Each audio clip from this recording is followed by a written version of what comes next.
1 2 3 4 5 6 7 8. ఇది మోత్కూరు మండలంలో 100% ఫలితాలు సాధించిన ప్రభుత్వ పాఠశాలల సంఖ్య.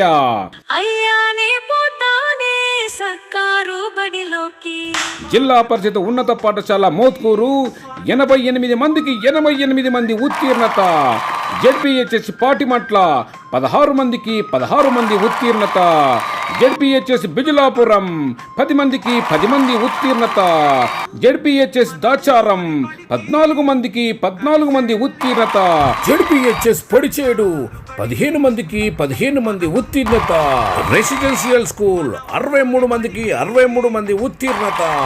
కేజీబీవి 41 మందికి 39 మంది ఉత్తీర్ణత.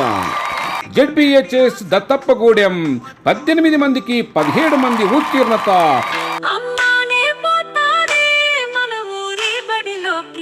ప్రైవేటు పాఠశాలలను తనదన్ని మండలంలో 568 మార్కులతో ఫస్ట్ ర్యాంక్ సాధించిన ప్రభుత్వ రెసిడెన్షియల్ పాఠశాల విద్యార్థి. తల్లిదండ్రులారా, ఇకనైనా గమనించండి. 100% ఫలితాలను సాధిస్తున్న ప్రభుత్వ పాఠశాలల్లోనే మీ విద్యార్థులను చేర్పించి వారి భవితకు బంగారు బాట వేయండి.